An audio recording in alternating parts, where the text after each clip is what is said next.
Why would an American soldier walk toward 90 armed Germans, not charge them, not attack them, not even raise his weapon, just walk toward them? Because that's exactly what First Sergeant Leonard Funk did on a frozen afternoon in Belgium in January 1945. 90 German soldiers had him surrounded. Rifles, a machine gun, every advantage war can give a man. Funk had a handful of Americans behind him. One wrong move, one nervous trigger finger, one frightened 19-year-old deciding he wasn't going home as a prisoner, and the courtyard would explode. His men expected him to pull back. Any sane soldier would have. Instead, Leonard Funk stepped into the open and started walking straight at them. Years later, men who witnessed it would still struggle to explain what happened next. Because the Germans didn't fire, they didn't advance, they didn't even raise their voices. They just watched him coming, step after step, closer, closer, until he was standing in front of the officer commanding nearly 90 armed men. Then Funk said something. Nobody knows the exact words. But a few minutes later, German rifles were hitting the snow, one after another. Without a battle, without a shot, without a single casualty. The question is why? And the answer begins in the final winter of Hitler's war. By January 1945, the German army was retreating. But retreating armies are often the most dangerous kind. Across Belgium, American soldiers pushed east through villages shattered by months of fighting. Every road pointed toward Germany. Every day the front moved forward. One village surrendered without a shot. The next became a killing ground. A church tower might hide a sniper. A farmhouse might conceal a machine gun. A cellar might hold 20 Germans who had decided they weren't going home alone. The men who survived that country learned not to trust appearances, not the silence, not the snow, not even the absence of gunfire. First Sergeant Leonard Funk had survived long enough to understand all of it. He had jumped into Normandy before dawn on D-Day, fought through France, through Holland, through the Bulge.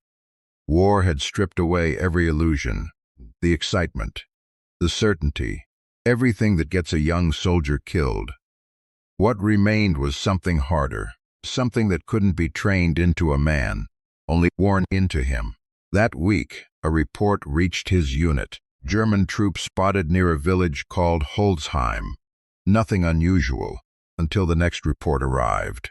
Then another. And suddenly officers who had expected a routine patrol were staring at numbers they couldn't explain. The patrol moved out before noon, snow hard under their boots, sky the color of dirty pewter. Nobody expected trouble. A few scattered Germans, drifting stragglers, nothing that would require anything more than a sweep and a report. As they approached Holzheim, the countryside went wrong. No civilians, no smoke from chimneys, no animals. The village sat in the winter light, still in a way that made experienced men shift their grips on their rifles without being told to. One soldier muttered that he didn't like it. Nobody answered. Funk raised his binoculars. Stone houses, a church, a handful of barns. Then a German soldier appeared between two buildings, there for a second, then gone before anyone could react. Rifles came up. Then another German appeared. Then another.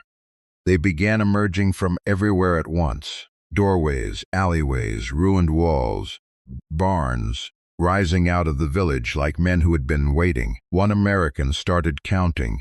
He stopped at 30. Started again. The machine gun crew settled into position near the center of the village. Another cluster materialized from behind a stone wall. More came from behind the church. 40, 50, 60. The Americans exchanged looks that needed no words. This wasn't a rear guard. This wasn't a patrol caught in a retreat. This was something no intelligence report had prepared them for. And the Germans were noticing them now. Heads turned. Conversations stopped. Dozens of enemy soldiers stood motionless in the snow, staring at the small group of Americans. Nobody fired. Then a German raised his rifle, not fully, not quite aiming, but enough.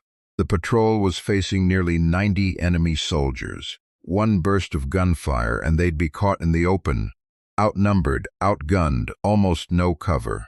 Several men shifted backward, not running, just preparing for what came next.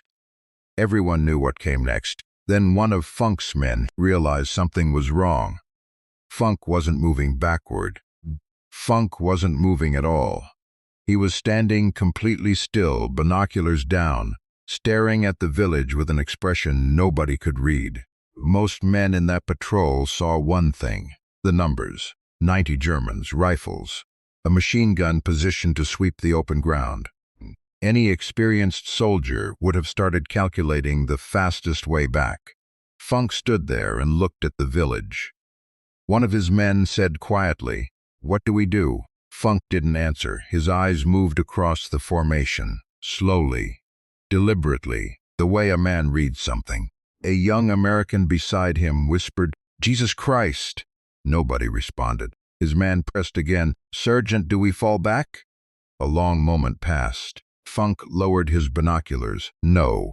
The word surprised everyone who heard it. A few men exchanged glances. 90 Germans, a machine gun, no cover, and their sergeant was saying no.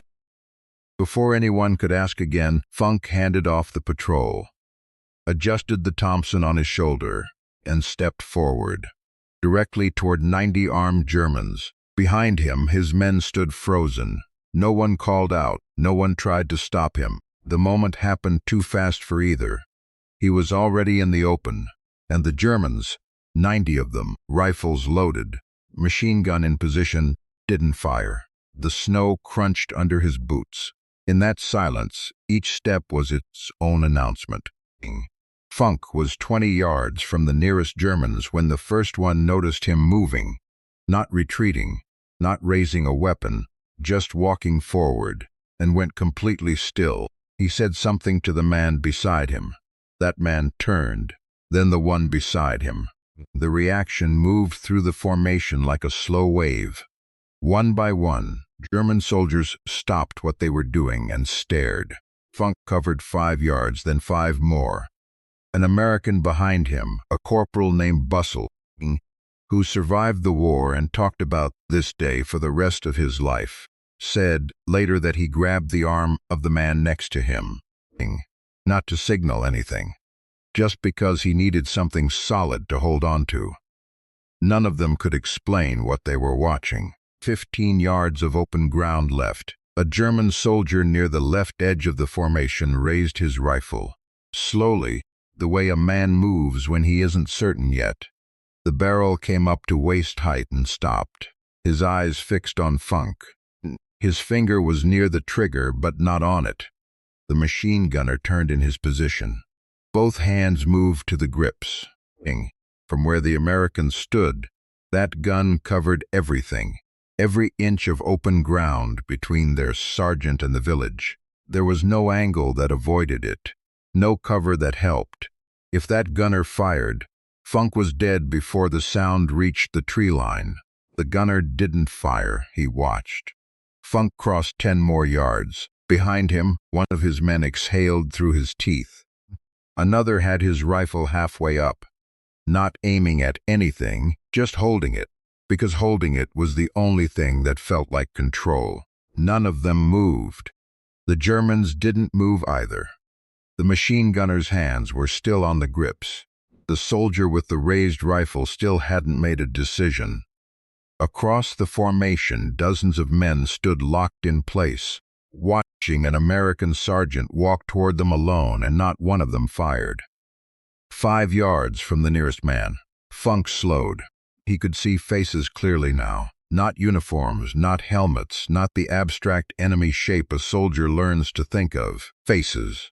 A boy who couldn't have been 20, jaw tight, eyes tracking Funk's every step. An older man beside him, heavy lines carved around his mouth, watching with an expression that wasn't anger and wasn't fear and was something else entirely. A soldier 2 rows back who wasn't watching Funk at all, who was staring at the snow between his own boots as if the world had narrowed down to that. One patch of ground, 3 yards. The German with the raised rifle still hadn't fired. His barrel had dropped slightly. Not down, not aimed, just lower. He was staring at Funk the way every man in that courtyard was staring at Funk, trying to find a category for what he was seeing. An enemy soldier didn't do this. A man bluffing didn't walk like this. A man who was afraid didn't look like this. What Funk looked like, what every man there felt but couldn't name, was certain. Not reckless, not suicidal, certain. Like a man who knew something about the next 5 minutes that no one else in the courtyard did. 2 yards. The machine gunner's hands were still on the grips. He could end this. He didn't. Funk stopped. The German officer stood directly in front of him, between them. 2 feet of frozen Belgian ground and everything the war had made of both of them. Neither man reached for a weapon. Neither man spoke. The distant artillery rolled somewhere beyond the hills, a reminder that the war was still there, still consuming everything it touched, just not here, not this courtyard, not this moment. The officer looked at Funk. Funk looked back. For several seconds, neither man moved. Then the officer's eyes shifted, briefly, almost too small to notice, toward the eastern horizon, toward Germany. Then back. Funk opened his mouth. The village was completely silent. Not quiet. Silent. The kind that arrives when a large group of men all stop moving at once and hold themselves still. A soldier near the back of the formation shifted his weight. His boot scraped ice. In that silence, it sounded like a gunshot. Every American watching from the tree line flinched. Nothing happened. Funk spoke. Not loudly. Not dramatically. The way a man talks when he has already settled the argument in his own mind. The war is over. The officer didn't answer. His expression didn't change. But his jaw tightened, once almost invisibly, the way a muscle moves when a man hears something he isn't ready to say out loud. Funk held his gaze. You know it. Behind the officer, something shifted. A soldier in the second row lowered his rifle. Not all the way, just an inch. Another exhaled slowly through his nose. Near the machine gun, one man turned his face slightly away from the Americans, toward nothing in particular. The officer's eyes stayed on Funk. 2 soldiers. 2 men. The same frozen ground between them. Funk took one final step forward. Go home. The words sat in the frozen air. Nobody moved. Nobody spoke. 83 Germans. A handful of Americans. A machine gun that could still change everything. The next 5 seconds would decide what kind of story this became. Nobody knows his name. History never recorded it. One man among 83. A man who had survived years of war, crossed whole countries, buried friends, written letters home he wasn't sure would ever be answered. At some point during the silence, he made a decision. He lowered his rifle. Not quickly, not dramatically, slowly, almost carefully. The way a man sets down something he's been carrying too long. The weapon touched the snow. A small sound. Everyone heard it. The soldier stepped back from the rifle. His hands hung empty at his sides. For a moment, nobody moved. Then another rifle hit the snow. Then a third. The German officer turned sharply. His mouth opened.